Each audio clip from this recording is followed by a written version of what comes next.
Dense ng familiari dilante di Mr. Plum Vrede e hóben Jonathan Willems a firma che organizzazione di Cincinnati Reds. We nog steeds pa firmamento di Jonathan Willems, na kantoor di notaris meester van de Plum Vrede. Nós passa door die parte legal para me, caminha tem curamentar e legalizar certo documento.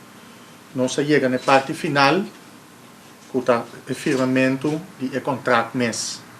Pa Jonathan tabata algo que forte chiquito e la visualizza que ele está dentro da organização de Cincinnati Reds.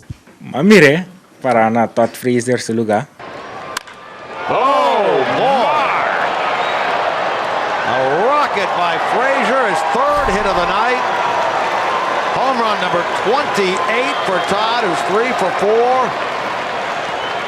And this is any indication, and it's good to see Frazier may be indeed back. Hello, Todd Frazier. Mire, acaba para na terceira base de stadium grande, público grande. E sim, te botei de nome de Deus. Apesar que ta muders quente para nós siamo cose, tanto como sua mama ta quere que ele lo logra den Cincinnati Reds. Wat muders quente? Ja. Wat tem problema.